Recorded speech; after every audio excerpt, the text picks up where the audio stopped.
Hello everyone, very welcome to step up academy.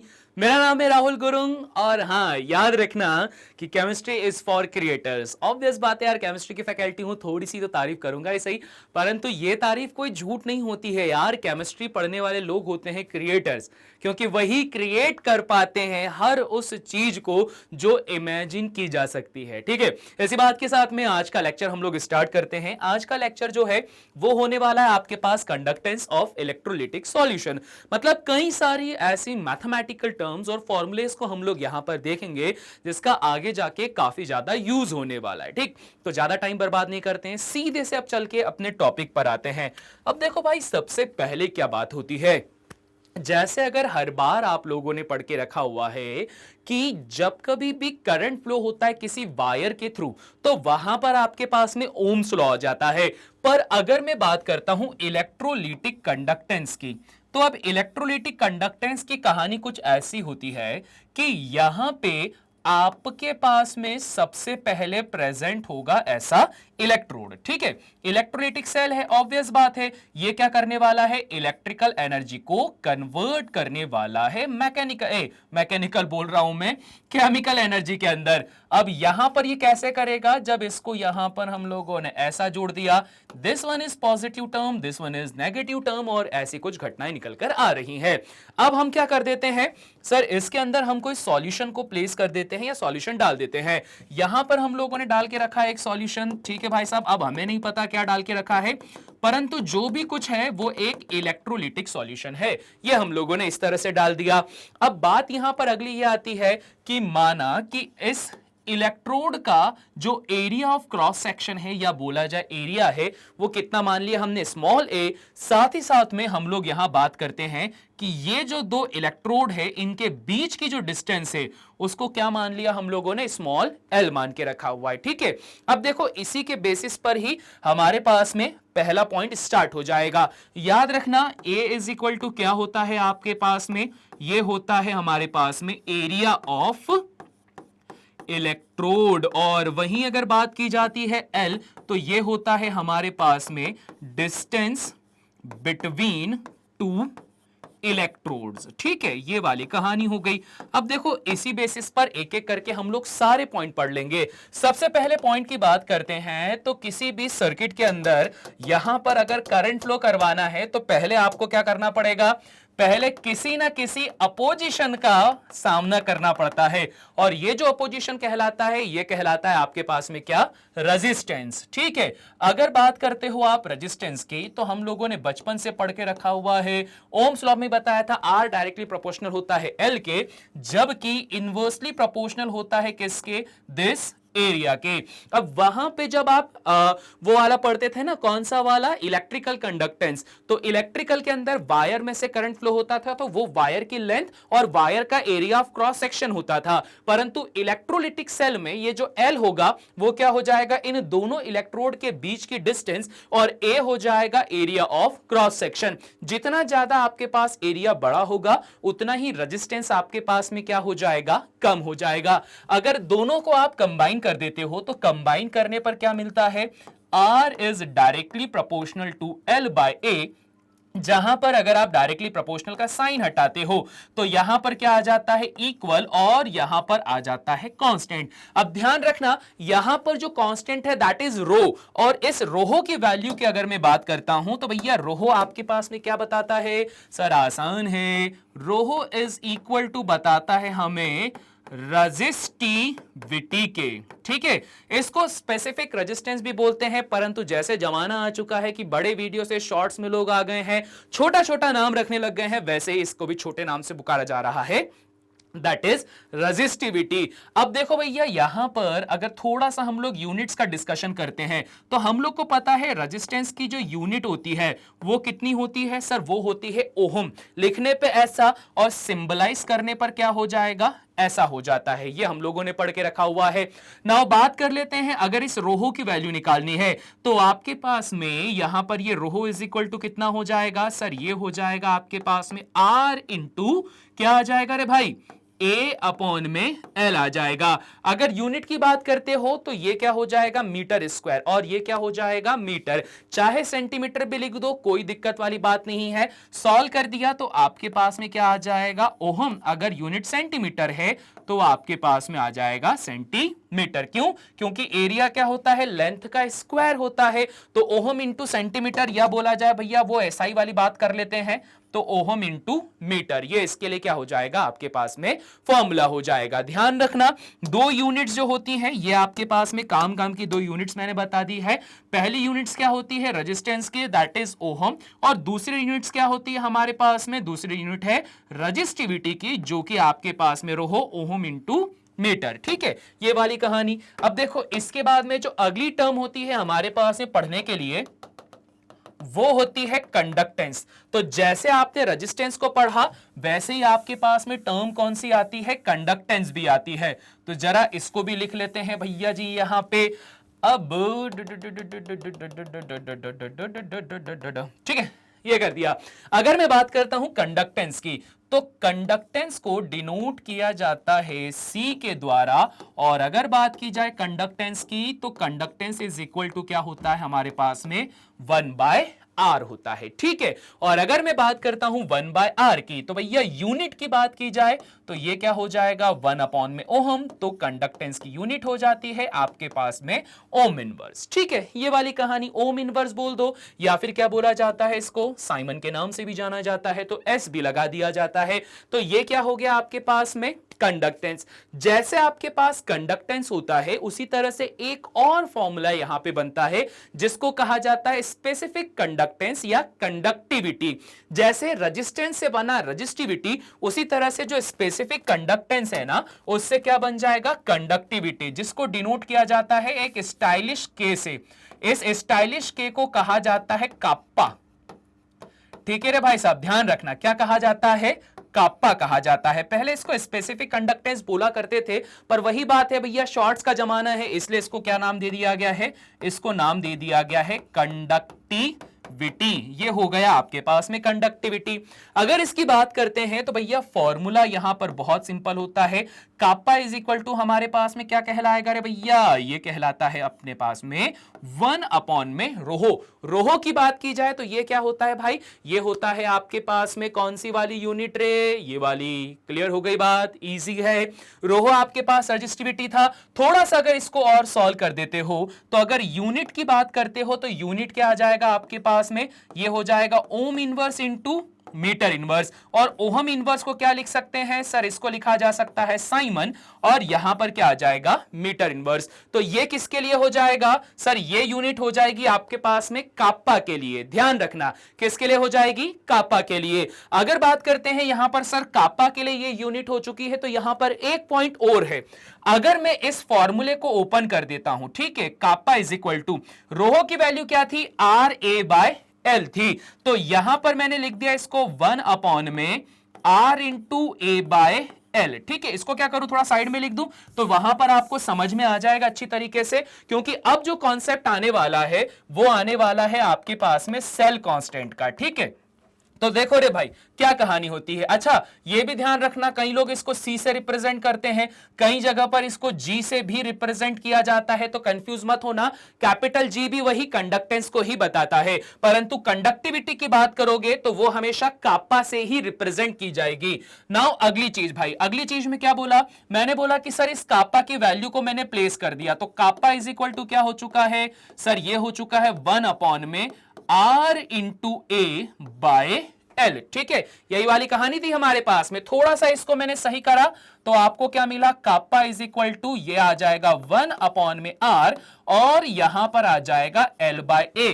अब याद रखने वाली बात जो यहां पर होती है वो होती है भैया L/A की वैल्यू। ध्यान रखना, यहां पर जो लिखा हुआ L/A है ये कहलाता है आपके पास में सेल कांस्टेंट, जिसको डिफाइन किया जाता है या डिनोट किया जाता है G* से। क्लियर हो गई बात, क्या करके रखा हुआ है सर, इसको कहा जाता है सेल कांस्टेंट, जिसको डिफाइन किया गया है जी स्टार से। तो यहां पर आपके पास में काप्पा इज इक्वल टू क्या हो जाएगा, ये हो जाएगा आपके पास में 1/r इंटू जी स्टार। या फिर बोला जाए कि भैया इससे एक और तरीका होता है रिप्रेजेंट करने का, that is kappa is equal to हमारे पास में क्या निकल कर आता है sir, kappa is equal to हमारे पास में निकल कर आ जाएगा G into G star. Clear हो गई बात। ये कुछ आपके पास में इंपॉर्टेंट फॉर्मूले हैं, जहां से पहले हम लोगों ने बात करी थी कि शुरुआत कहां से हुई है। काम का फॉर्मूला क्या है आपके पास में, एक फॉर्मूला है भैया ये रेजिस्टेंस वाला, resistance is equal to R A rho into L by ए। दूसरा आपके पास में क्या था, रोहो का आर ए बाय एल। और उसके बाद में क्या हुआ था, कंडक्टेंस के लिए, जिसको हम लोगों ने इस तरह से रिप्रेजेंट करके रखा हुआ था। फिर किसके लिए था आपके पास, स्पेसिफिक कंडक्टेंस या फिर कंडक्टिविटी के लिए। फिर उसके बाद में आपके पास में यहां पर सेल कांस्टेंट के लिए फॉर्मूला था, जिसको आप ऐसे और ऐसे दोनों तरह से यहां पे लिख सकते हो। ठीक है भैया जी, क्लियर हो गई बात, समझ में आ गया। अब देखो जैसे यहां पर ये आपके पास में क्लियर हो गया, तो अब जरा हम लोग बात कर लेते हैं कंडक्टिविटी के टाइप्स की। ठीक है, कंडक्टिविटी बोल रहा हूं, कंडक्टेंस के टाइप के। कंडक्टेंस के यहां पे दो टाइप और पढ़ने होते हैं, दैट इज मोलर कंडक्टेंस और इक्विवेलेंट कंडक्टेंस। ठीक है, ध्यान रखना क्या क्या बोल के रखा हुआ है, दो चीजें मुझे और पढ़नी है, दैट इज मोलर कंडक्टेंस और इक्विवेलेंट कंडक्टेंस भी। चलिए जी, अच्छा ये लिख लिया, समझ में आ गया।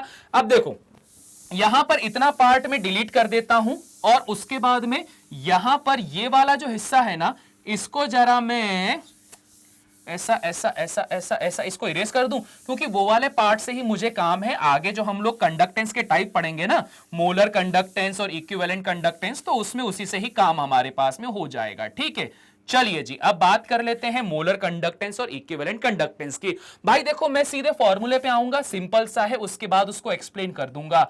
मोलर कंडक्टेंस की जब कभी भी बात की जाती है, नाम में ही मोलारिटी आ चुका है, दैट मींस यहां पे 1 मोल के कंसंट्रेशन की बात की जाएगी। फॉर्मूला बोलता हूं तो काप्पा इंटू यहां पर आ जाएगा आपके पास में 1000 अपॉन में यहां पर आ जाएगा मोलारिटी। ठीक है, ज्यादा टेंशन नहीं लेना, 10 प्रकार के फॉर्मूले पे फोकस नहीं करना है। मोलारिटी आपके पास में यहां आ जाएगी, तो मोलर कंडक्टेंस से सीधा रिलेट कर दो मोलारिटी को। वहीं पर अगर मैं बात करता हूं इक्विवेलेंट कंडक्टेंस की, तो इक्विवेलेंट कंडक्टेंस को आप किससे डिनोट कर दोगे, सीधा सीधा नॉर्मेलिटी से। तो क्या हो जाएगा, काप्पा इंटू 1000 डिवाइडेड बाय नॉर्मेलिटी, ये वाली कहानी हो जाएगी। अब लास्ट में करना क्या है रे भैया, सीधे सीधे वैल्यू पुट करो, सॉल्व करो, खत्म कर दो कहानी। आपको पता है कि सर काप्पा की अगर मैं बात करता हूं, तो काप्पा इज इक्वल टू क्या होता है, 1 अपॉन में resistance multiplied by L by A, जिसको आगे जाकर आप सेल कांस्टेंट लिख सकते हो। तो ध्यान रखना, मोलर कंडक्टिविटी की बात यहां पर यह आती है कि 1 मोल सब्सटेंस के रिगार्डिंग कहानी चलती है। और डेफिनेशन देखोगे तो डेफिनेशन में क्या बोल दिया जाता है, जब कभी भी 1 मोल कंसंट्रेशन का कोई सॉल्यूशन आपके पास रखा है, और उस कंसंट्रेशन के अंदर अगर मैं ये बोलता हूं distance between this two electrode की वैल्यू कितनी हो जाए, यूनिटी मतलब 1, एरिया ऑफ क्रॉस सेक्शन इस इलेक्ट्रोड के जो सरफेस एरिया है वो भी कितना हो जाए, 1 हो जाए। तो ऐसी सिचुएशन पे मोलर कंडक्टेंस किसके बराबर हो जाता है सर, ये बराबर हो जाता है आपके पास में 1/r के। और ये 1/r क्या है रे भाई सर, ये 1/r रिप्रेजेंट करता है हमारे पास में कंडक्टेंस को, जो कि क्या होता है, G is equal to conductance. इसी वजह से पता है जब आप लोग इसका वो बनाते हो, क्या बोलते हैं उसको, डेफिनेशन बनाते हो, तो डेफिनेशन बनाते टाइम पे भी यही कर देते हैं, क्या बोल देते हैं सर, डेफिनेशन पे बोल देते हैं अगर L की वैल्यू 1 हो जाए, A की वैल्यू 1 हो जाए, और अगर आपके पास में M की वैल्यू क्या निकल कर आ जाए, आपके पास में 1 हो जाए, 1000 तो मिलीलीटर के लिए है, 1 लीटर सॉल्यूशन आप बना दो, 1 मोलैरिटी और 1 लीटर सॉल्यूशन के अंदर फिर ये बोल दिया जाता है मोलर कंडक्टेंस बराबर हो जाता है किसके, कंडक्टेंस के बराबर हो जाता है। सेम अगर इक्विवेलेंट कंडक्टेंस पे वैल्यू निकालनी हो तो आप क्या लिख सकते हो, delta EQ is equal to, अच्छा 1/r को क्या लिखा जा सकता है, G कंडक्टेंस भी लिखा जाता है, multiplied L by A as it is 1000, और नॉर्मेलिटी के लिए क्या लिखा जाएगा भाई साहब, नॉर्मेलिटी के लिए नॉर्मेलिटी लिखे रहने दो, बस सिंपल। इस तरह से ये फॉर्मूला बन गया। यहां भी वही चीज, अगर 1 नॉर्मेलिटी वाला सॉल्यूशन आपके पास में रखा हुआ है, L की वैल्यू 1 और A की वैल्यू आपके पास 1 हो जाती है, तो ग्राम इक्विवेलेंट, सॉरी जो आपके पास में इक्विवेलेंट कंडक्टेंस होता है वो बराबर हो जाता है किसके, कंडक्टेंस के। जैसा ये फॉर्मेट बता के रखा हुआ है ना, सेम वही का वही यहां पर भी फॉर्मेट है। क्लियर हो गई बात, समझ में आ गया। तो यहां पे भाई फॉर्मूले ऐसे ही होते हैं, यही दो फॉर्मूले पे सबको ज्यादा दिक्कत होती है, इशू होता है। तभी मैं बोलता हूं कि ये वाला और ये वाला फॉर्मूला याद करो, खास करके ये दोनों, क्योंकि अगर आपने ये दोनों फॉर्मूले याद कर लिए ना, तो देखो मोलर कंडक्टेंस में मोलारिटी, इक्विवेलेंट कंडक्टेंस के अंदर क्या रखना है तुम लोगों को, नॉर्मेलिटी रखना है। बस ये याद रख लो, तुम्हारा काम इतने में ही हो जाएगा। ठीक है, चलो अगर आपके पास में ये हो गया है सॉल्व, तो एक क्वेश्चन मैं बता देता हूं इसमें सॉल्व करने के लिए, ताकि तुम लोगों को थोड़ा सा कॉन्फिडेंस जाग जाए कि भैया कैसा क्वेश्चन यहां पर पूछा जाता है। तो भाई साहब देखो, क्वेश्चन हमारे पास पता है कुछ ऐसा निकाल कर दे के रखा हुआ था, मैंने स्पेशली ये तुम लोग के लिए निकाल के रखा हुआ था, जहां पर ये बोला गया था अगर 0.5 नॉर्मेलिटी का आपके पास में कोई सॉल्यूशन रखा गया है, जिसके अंदर यह बोला गया कि जो एक प्लेटिनियम की इलेक्ट्रोड थी, एक मतलब पूरा वो आपके पास में सिस्टम था, इस सिस्टम के अंदर ये बोल के रखा हुआ था कि जब ये कंटेनर में 2 प्लेटिनियम की इलेक्ट्रोड हमने लगा के रखी हुई है कुछ इस तरह से, और इसको क्या कर दिया है किसी सेल से या बैटरी से हमने यहां पे जोड़ दिया पॉजिटिव एंड नेगेटिव टर्मिनल। अब यहां पर आपने क्या कर दिया है, सॉल्यूशन भर दिया जिसके अंदर 0.5 नॉर्मेलिटी ये देके रखा हुआ है। अब इन्होंने ये बोल के रखा है अगर इन दोनों के बीच की डिस्टेंस जो है वो कितनी है, हमारे पास में 2 सेंटीमीटर है, तो L बराबर हमारे पास में देके रखा है 2 सेंटीमीटर। साथ ही साथ में ये बता दिया गया कि जो एरिया ऑफ क्रॉस सेक्शन है वो है 4.0 स्क्वायर सेंटीमीटर, और बोल दिया कि भैया रेजिस्टेंस जो हम लोग को देके रखी हुई है वो देके रखी है 25 ओहम्स। तो अब ये पूछा गया कि इसका इक्विवेलेंट कंडक्टेंस क्या होगा।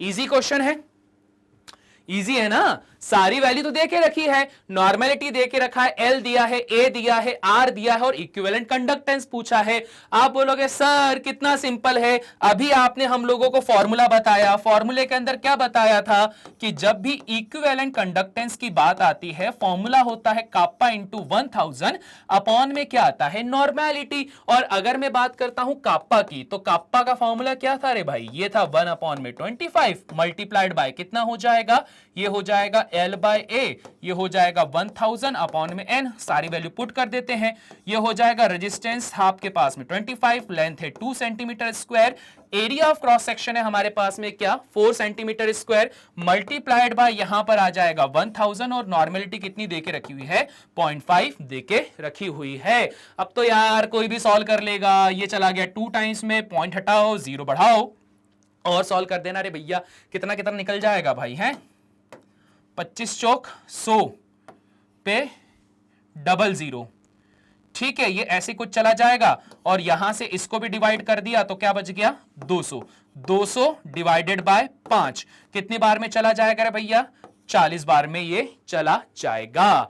क्लियर हो गई बात, तो बस आ गया आंसर, इतना सा ही करना है।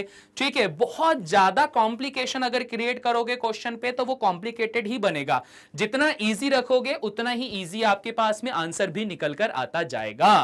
क्लियर हो गई बात, समझ में आ गया। इसमें से जितने भी क्वेश्चन आते हैं ना सीधा सीधा फॉर्मूले बेस्ड आते हैं, फॉर्मूले में वैल्यू पुट करो, सॉल्व करो, आपके पास में आंसर आ जाएगा। चलिए जी, अगर ये समझ में आ गया तो इसी के साथ में ही हमारा जो आज का लेक्चर था वो भी हो चुका है कंप्लीट। ठीक है, ये लेक्चर अगर अच्छा लगा है तो भैया लाइक कर दो, और चैनल को सब्सक्राइब नहीं कर रहा है तो सब्सक्राइब कर दो, साथ ही साथ में शेयर कर दो अपने सभी दोस्तों के साथ में, और भाई कमेंट जरूर करा करो, क्योंकि कमेंट से क्या होता है, इंगेजमेंट बनी हुई रहती है। ठीक है जी, चलिए तो बस इसी बात पे करते हैं इस लेक्चर को एंड, मिलते हैं आप सभी से नेक्स्ट लेक्चर में, तब तक के लिए सभी को टाटा बाय बाय।